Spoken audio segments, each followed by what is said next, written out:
And it is great to see we've got representatives here from all kinds of news organizations: Bloomberg Politics, BGov, Bloomberg Bureau of National Affairs, and of course the First Word team in the incoming President's Club, John Hughes. Now, I do know that a lot of people say print is dead, but I think they're wrong. You can call me old-fashioned, but I will always have my newspapers delivered to my front door. And I look forward to tipping the drone that starts delivering the Washington Post.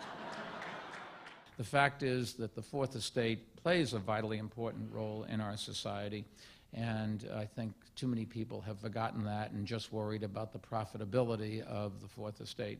We have to make money, we have to pay our people.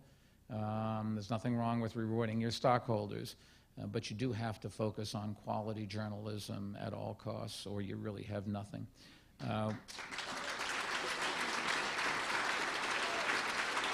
No matter how offensive someone's views are, a free society must always protect the right to express them and publish them freely.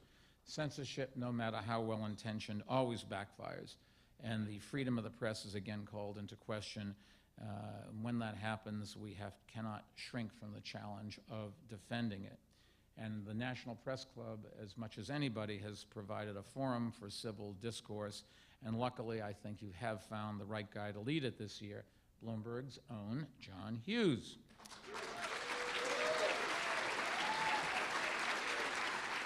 And now it is time to swear in the new president, which is why I came here tonight. Now, usually you perform an oath over the Holy Bible, or at least that has been my experience. But I'm sure that for John, no text is holier than this one, Bloomberg by Bloomberg. So John, come on up here. Do you tweet with your left hand or your right hand? Okay, well, that hand, put that on the holy book, on the sacred text. And repeat after me. I, John Hughes. I, John Hughes. An editor of Bloomberg First Word. An editor of Bloomberg First Word. And not the director of Pretty in Pink and the Breakfast Club.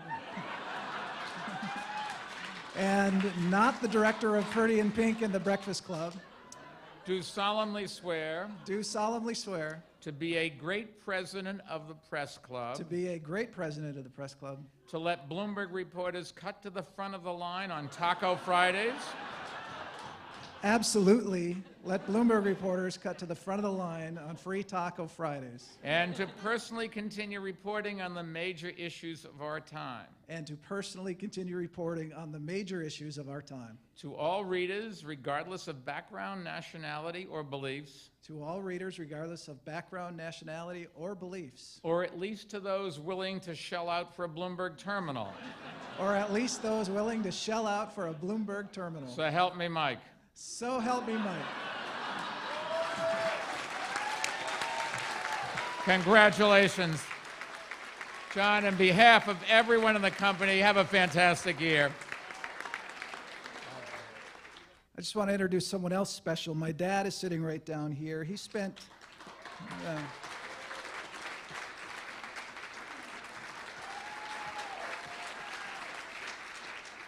So if you pick up this program, you know, Bloomberg did this, and we have to be transparent and honest in the news business, but the truth is, this is photoshopped, okay?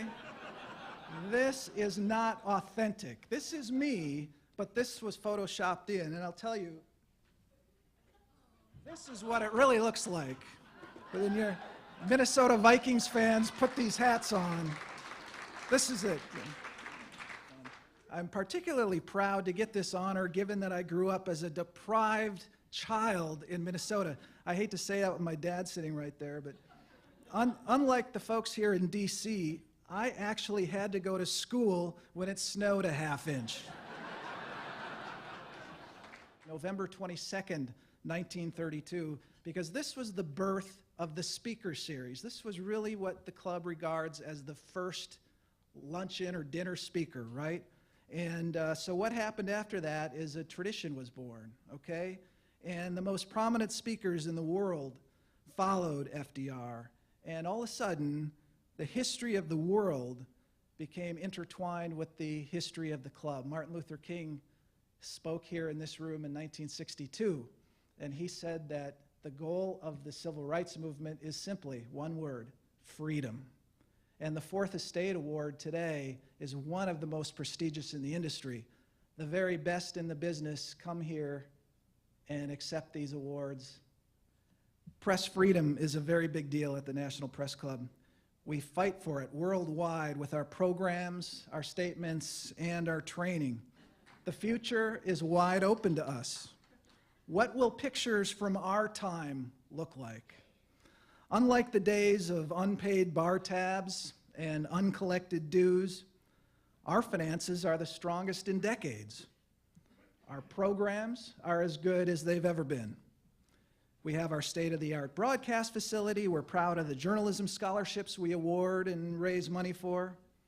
So what next? First, we consider new models to help our press freedom efforts thrive even more. The Press Freedom Committee is excited about the possibilities. Our profession needs us more than ever. As attacks against journalists intensify, we will push back harder than ever. We're going to welcome and embrace the new forms of journalism at the National Press Club. We renew ourselves in everything we do. We're going to unleash our entrepreneurial spirit, consider new ways of doing things. We will make it clear to the world that while we have been shaped by our past, it is our future that inspires us. The journalists of 1908 wouldn't recognize much of what we do today, though they would find that they could now buy things on credit. They would recognize our principles. They would see our dedication to the profession of journalism, our devotion to public service, our fight to protect the First Amendment, and our search for the truth in all that we do. Let these principles be our guiding light in 2015 and beyond as we work together to continue to transform the National Press Club. Thank you very much.